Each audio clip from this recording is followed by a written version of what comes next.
کہ قاتل کا تو ہمیں ہمیشہ سے پتا ہے. اب میں ایک ایسی بات کرنے لگا ہوں کہ شاید آپ کو اچھی نہ لگے. آپ مطیع اللہ جان والی رپورٹ جو ہے وہ جاری کر دیں, اس کے بعد آپ ایک نئی کمیٹی بنائیں, اس میں آپ مطیع اللہ جان کو بھی ڈال دیں اور مجھے بھی ڈال دیں. ہم آپ کو بتائیں گے کہ ارشد شریف کو کس نے قتل کروایا. میں شاہد اسلم صاحب کو زیادہ نہیں جانتا تھا, تو جب پتہ چلا کہ ان کو گرفتار کر لیا گیا ہے, ابتدائی طور پہ میں نے صرف ایک ٹویٹ کیا ان کے سپورٹ میں. جیسے ہی وہ ٹویٹ ہوا تو کچھ ہی دیر میں مجھے اتنی کالیں آنی شروع ہو گئیں کہ میں نے کہا اتنی کالیں تو بہت لوگ گرفتار ہوئے ہیں تو سب کے لیے آواز اٹھائی ہے, تو اتنا فیڈ بیک تو کسی کی وجہ سے نہیں آیا. تو اس بندے میں ایسی کیا خاصیت ہے؟ تو پتہ چلا کہ ان پر یہ الزام ہے کہ انہوں نے جنرل قمر جاوید باجوہ کے جو ایسٹس ہیں اس کے بارے میں کوئی خبر دی ہے. تو میں تو فوراً ان کا مداح بن گیا. پھر میں نے کالم لکھ دیا تو پھر اصل فون آنے شروع ہوئے, اصل والے آپ سمجھتے ہیں نا. تو وہ پھر ایک لڑائی شروع ہو گئی جس کا میں نے ان کو نہیں بتایا کس سے کیا لڑائی ہوئی. تو انہوں نے مجھے ایک بات کہی, انہوں نے کہا جناب آپ اسد طور کو بھی اتنا نہیں جانتے تھے, آپ نے تقریر کر دی اور بعد میں پھنس گئے تھے.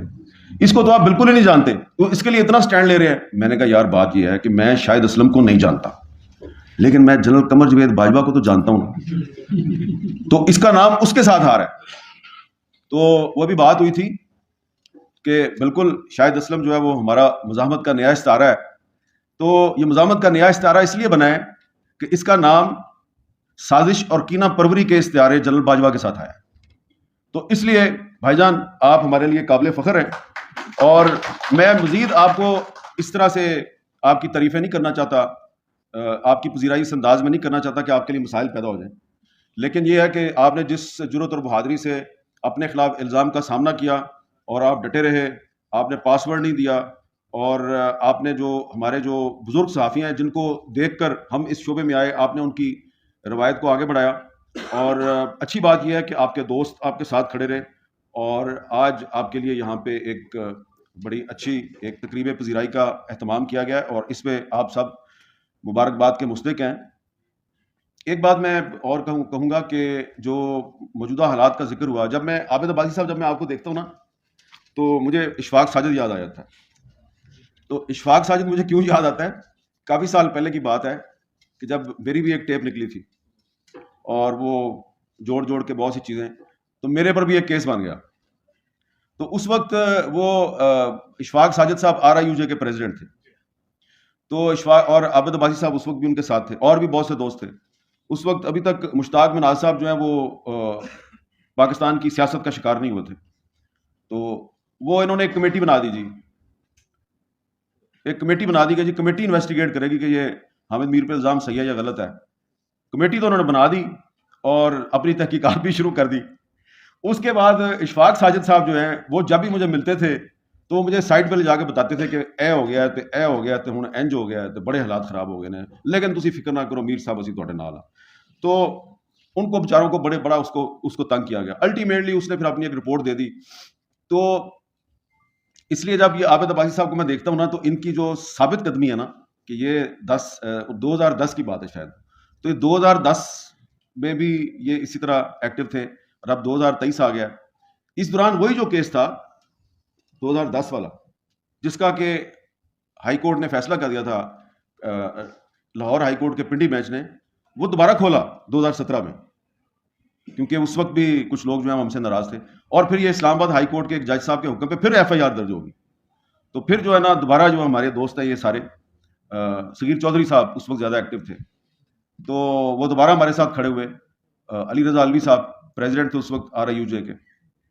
تو یہ میں اس لیے آپ کو بات بتا رہا ہوں کہ جب کوئی آپ کے ساتھ مشکل میں کھڑا ہوتا ہے تو آپ کو وہ ہمیشہ یاد رہتا ہے, اور جو اس وقت مشکل وقت میں آپ کے ساتھ کوئی غلط کام کرتا ہے, منافقت کرتا ہے, وہ بھی آپ کو ہمیشہ یاد رہتی ہے. تو اس لیے شاہد اسلم صاحب یہ آپ کا ایسٹ ہے, یہ سارے لوگ جو ہیں. اور ابھی میں سمجھتا ہوں کہ ابھی آپ کو مزید خبردار رہنے کی ضرورت ہے, اور مزید آپ کے لیے جو مشکلات کا دور ہے وہ شروع ہونے والا ہے. مجھے یاد ہے جی اسی ہال میں 2018 کے الیکشن سے پہلے ایک سیمینار ہوا تھا, اور اس سیمینار میں نے یہی کہا تھا کہ آپ دیکھتے جائیں, اگر آپ اکٹھے نہ ہوئے تو یہ جو نئی حکومت آئے گی تو آپ کے ساتھ کیا ہوگا. ابھی عمران خان کی حکومت آئی نہیں تھی اس وقت, اور پھر کیا ہوا اس کے بعد آپ کے ساتھ. تو ان کے دور میں 2022 جنوری فروری میں پیکا ترمیمی آرڈیننس لایا گیا, اور اس دور میں ایسے قوانین لانے کی کوشش ہوئی کہ وارنٹ کے بغیر آپ کو گرفتار کیا جا سکے. تو ہم اس وقت بھی اس کی مخالفت کرتے تھے, کورٹوں میں جا کے اس کو چیلنج کرتے تھے. اس پہ بھی سٹے مل گیا تھا ہمیں اسلام آباد ہائی کورٹ سے. اب وہی جو قانون ہے, ایک پیکا آرڈیننس 2022 جو کہ پی ٹی آئی کی گورنمنٹ لے کے آئی تھی آرڈیننس, اور اس سے پہلے نیشنل اسمبلی میں ایک کرمنل پروسیجر ایکٹ 500 میں ترمیم کا ایک ایکٹ امجد خان نیازی جو ہے اس نے اسمبلی میں ٹیبل کیا تھا پرائیویٹ ممبر کے طور پہ. ان دونوں کو اکٹھا کر کے ایک بہت ہی خطرناک قسم کا, خون خوار قسم کا قانون جو ہے اس کا مسودہ اس حکومت نے تیار کیا ہے, اور اس مسودے کا نام ہے کرمنل پروسیجر ایکٹ 2023. انہوں نے جو ہے نا پاکستان پینل کوڈ کا جو سیکشن 500 ہے اس میں ترمیم کرنی ہے. تو اس کے بعد پتہ کیا ہوگا, اس کے بعد وہ آپ کو بغیر وارنٹ کے گرفتار کریں گے. اگر آپ نے جوڈیشری کے بارے میں یا کسی ادارے کے بارے میں کوئی بات کر دی, بغیر وارنٹ کے آپ کو گرفتار کر کے لے جائیں گے. اور جس طریقے سے شاہد اسلم صاحب جو ہیں وہ عدالت میں پیش کیا گیا, اور پھر ہیئرنگ ہوئی, پیشیاں ہوئیں, کچھ ثابت نہیں ہوا, ان کو ریلیز کر دیا گیا. تو یہ ایسا نہیں ہوگا, بلکہ لمبی قید ہوگی. ویسا ہی ہے جیسا کہ فواد چودھری صاحب جو پاکستان میڈیا ڈیولپمنٹ اتھارٹی بل میں جو ایک میڈیا کورٹس کا جو ان کا فارمولا تھا, میڈیا کی عدالتیں قائم کر کے وہ ہمیں اندر کرنا چاہتے تھے. تو یہ جو حکومت ہے شہباز شریف صاحب کی, یہ بھی ایک ویسا ہی سسٹم لانا چاہتی ہے. تو ہو سکتا ہے کہ اگر یہ کامیاب ہو جائیں اس میں, تو اس کے بعد جب شاہد اسلم صاحب, آپ یا میں یا کوئی بھی ہمیں سے گرفتار ہوگا, تو اتنی جلدی ہم رہا نہیں ہوں گے جتنی جلدی آپ رہا ہوگے. لیکن اس کے لیے آپ کو ذہنی طور پہ تیار رہنے کی ضرورت ہے, اور اس کے لیے آپ کو سوال اٹھاتے رہنا چاہیے. لیکن اس میں ایک پرابلم آ رہا ہے, میرا پرابلم ہے, پتہ نہیں آپ مجھ سے اتفاق کرتے ہیں یا نہیں کرتے. مجھے نا یہ جو اس وقت سیاسی منظر پہ جو لوگ آپس میں لڑ رہے ہیں نا, جو سیاسی محاذرہ ہی کر رہے ہیں, مجھے یہ سارے ایک جیسے لگتے ہیں. اب اس میں دیکھیں مثال کہ یہ جو بلیک قانون ہے, سیاہ قانون ہے پیکا, یہ 2016 میں مسلم لیگ نون لے کے آئی. اس کے بعد اس کا جو ترمیمی آرڈیننس ہے پیکا امینڈمنٹ ایکٹ 2022, وہ تحریک انصاف لے کے آئی. اور اب اس سے جو اس کی ایک اگلی نسل ہے, مزید خون خوار نسل جو ہے, وہ دوبارہ یہ پی ڈی ایم کی حکومت لے کے آ رہی ہے. تو آپ یہ دیکھیں کہ یہ پچھلی جو 3 حکومتیں ہیں, یہ ایک ہی کام ہے ان کا کہ میڈیا کی آواز کیسے دبائی جائے, اور شاہد اسلم کو کیسے اٹھایا جائے, ارشد شریف کو کیسے شہید کیا جائے, یہی ہے ان کا کام.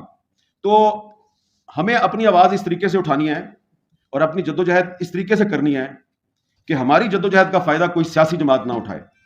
کیونکہ پچھلے دور میں اگر مسلم لیگ نون آپ کے ساتھ کھڑی تھی, جو کہ وہ ہمارے ساتھ کھڑی ہوتی تھی, تو اس دور میں اب وہی لوگ جو پہلے ہمارے ساتھ کھڑے ہو کے آزادی صحافت کے لمبردار تھے, وہ اس دور میں آزادی صحافت کے سب سے بڑے دشمن بنے ہوئے ہیں. اور پچھلے دور میں دشمن پی ٹی آئی تھی, آج وہ کہتے ہیں جی کہ ہم آزادی صحافت کے سب سے بڑے لمبردار ہیں. تو ان کے جو چہرے ہیں نا وہ ایک ہی جیسے ہیں. تو اس لیے ہمیں کسی سیاسی جماعت کا علیحدہ کار بنے بغیر جو آزادی صحافت کی جدوجہد ہے اس کو آگے بڑھانا ہے.